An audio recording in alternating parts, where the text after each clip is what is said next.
Kalian disomasi atau pernah disomasi? Jangan khawatir, gue kasih solusinya.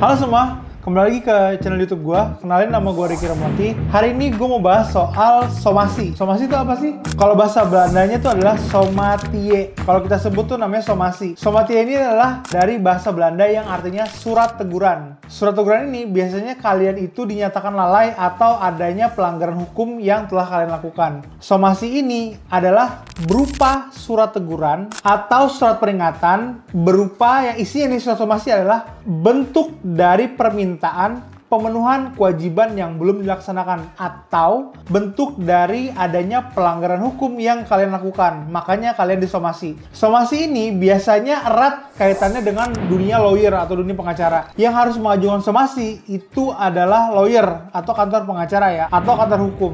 Jadi surat somasi itu adalah surat teguran, peringatan maupun surat yang isinya adalah permintaan pemenuhan kewajiban untuk kalian yang belum melakukan atau menunaikan kewajibannya sesuai dengan perjanjian ataupun hal-hal lain yang diperjanjikan, baik dalam perjanjian kerjasama atau perjanjian lainnya atau ada investasi dan lain-lain. Jadi somasi itu adalah bentuk surat teguran atau surat peringatan, tapi yang ngeluarin ini harus kantor hukum atau lawyer. Biasanya sih perusahaan juga suka kan nih kasih surat peringatan 1, peringatan 2, dan peringatan 3. Tapi kalau misalnya perusahaan doang yang ngasih surat peringatan 1, 2, 3, itu bukan somasi ya, tapi itu surat peringatan. Kalau somasi artinya adalah si perusahaan ini atau yang orang yang memberikan somasi itu sudah mempersiapkan atau sudah siap untuk melangkah lebih jauh lagi ke jalur hukum. Karena somasi adalah upaya pre-litigasi, yang artinya adalah upaya sebelum masuk ke ranah litigasi. Ranah litigasi ini bisa masuk ke arah perdata ataupun pidana. Perdata itu bisa masuk misalnya setelah disomasi kalian tidak ada itikat baik untuk memenuhi somasi, maka kalau secara perdata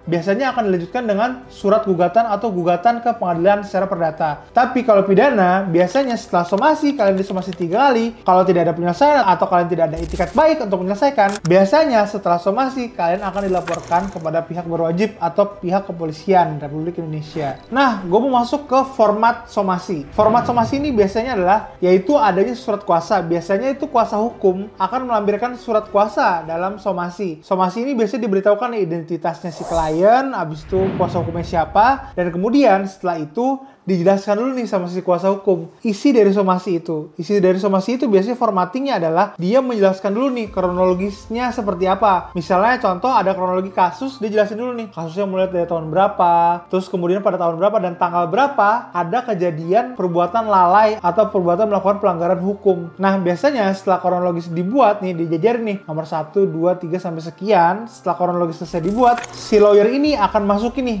pelanggaran hukum apa yang orang somasi ini perbuat. Jadi misalnya contoh dalam kasus pelanggaran kontrak, misalnya ada kontrak investasi ataupun kontrak pinjaman. Yang paling gampang kontrak pinjaman deh. Jadi misalnya ada si A dan si B. Si A minjemin duit ke si B dan si B itu ternyata nggak balikin duitnya ke si A. Dan ternyata duit itu sebenarnya sudah tanggal jatuh tempo, tapi si B nggak bayar-bayar si A. Nah si A ini bisa nunjuk lawyer untuk melakukan somasi kepada si B. Dasarnya adalah si perjanjian ini pasal apa yang dilanggar sama si B ketika si B ini lalai nih untuk menunaikan kewajibannya untuk melakukan pembayaran. Nah, si lawyer ini, lawyernya si A, bisa mencantumkan klausul dalam perjanjian, klausul yang mana nih yang dilanggar oleh si B. Misalnya, pembayaran itu diatur dalam pasal 2 atau pasal 3. Ya, ketika dia nggak bayar, dia akan melanggar pasal 2 dan pasal 3 tersebut. Tapi jangan lupa, dalam perjanjian ada pasal-pasal lain yang harus tetap diperhatikan dalam pembuatan somasi. Karena apa? Karena jangan sampai kontradiktif sebagaimana diatur dalam perjanjian. Jadi somasi itu tuh nggak boleh kontradiktif sama perjanjiannya. Kalau misalnya ada somasi, ya berarti ada pelanggaran yang dilakukan oleh orang yang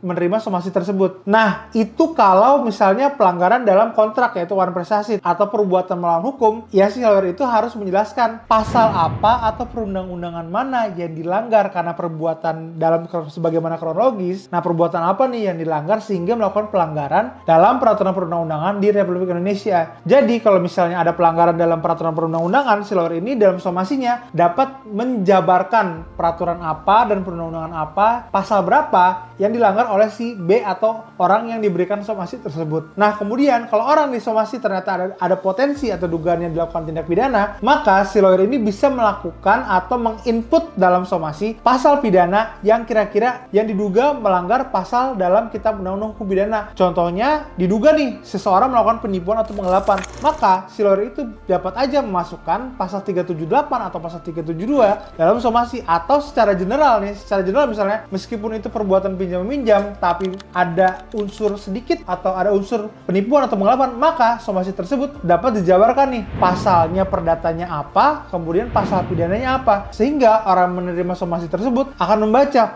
oh ternyata perbuatan yang dilanggar atau dilakukan sama dia berpotensi atau membuka langkah hukum perdata maupun pidana. Jadi dua langkah hukum ini dapat diambil nih bagi orang atau buat orang yang mengirimkan somasi kepada si penerima somasi. Nah, berikutnya gimana nih kalau kalian yang menerima somasi ternyata? Ketika kalian menerima somasi, artinya ada sesuatu pelanggaran yang kalian lakukan atau dugaan pelanggaran yang kalian lakukan. Entah itu misalnya kalian melakukan prestasi ataupun kalian melakukan penipuan atau penggelapan. Nah, tapi kalian jangan khawatir. Ketika kalian disomasi, hal yang harus pertama kalian lakukan adalah melakukan atau menanggapi somasi tersebut. Kenapa? Kalau kalian tidak menanggapi somasi, artinya kalian bisa dicap tidak memiliki itikat baik oleh hukum. Tapi kalau kalian menanggapi, maka kalian dapat dikategorikan masih memiliki itikat baik untuk melakukan penyelesaian secara hukum. Jadi kalau kalian menerima somasi, kalian baca dulu nih, kira-kira kronologisnya sudah sesuai belum? Terus pelanggarannya misalnya sudah sesuai belum? Kalian coba dulu baca-baca pasalnya, apakah kalian melakukan perbuatan yang diduga. Kalau kalian tidak melakukan perbuatan sebagaimana somasi, kalian bisa jelaskan nih dengan menanggapi. Menanggapi gimana? Kalian bikin surat tanggapan atas somasi. Nah, dalam surat tanggapan atas somasi tersebut, kalian bisa nulis nih bahwa ini kronologisnya nggak sesuai, bahwa pada faktanya kalian tidak melakukan hal tersebut, sehingga dugaan adanya terhadap penerima somasi ini sebenarnya itu tidak bersesuaian dengan fakta hukum yang ada. Atau kalau misalnya kalian contohnya ternyata memang kalian punya hutang dan hutang kalian belum dibayar, terus kalian disomasi karena punya hutang. Nah, kalian bisa tanggapi nih si somasi tersebut dengan menjelaskan nih, kenapa sih kalian nggak bisa bayar hutang? Terus kalian juga mengakui, benar saya punya hutang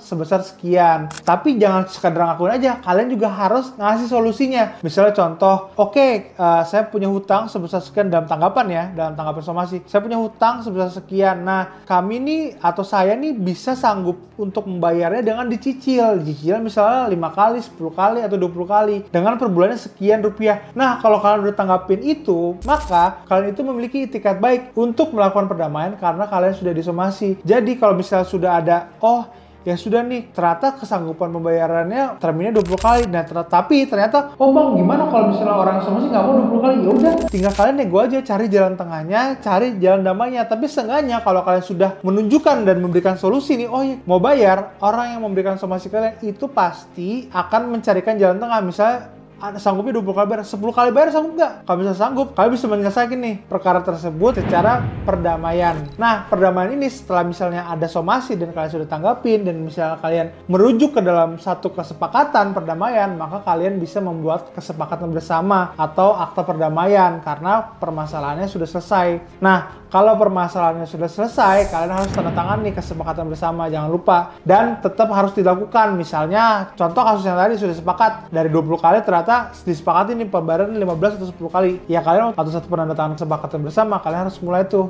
melakukan pembayaran sesuai dengan apa yang kalian tanggapin dalam somasi. Karena tanggapan somasi pun itu adalah dokumen hukum dan dapat dijadikan pembuktian dalam agenda persidangan maupun laporan kepolisian. Nah, gimana nih? Kalian udah paham belum definisi somasi atau cara nanggapin somasi itu kayak gimana? Kalau kalian belum paham, komen di bawah aja ya. Nanti gue akan bantu untuk tanggapin atau jawabin komen-komen kalian. Kalau kalian suka sama video gue, please like, comment, and subscribe. Thank you udah nonton video gue, and see you on the next video.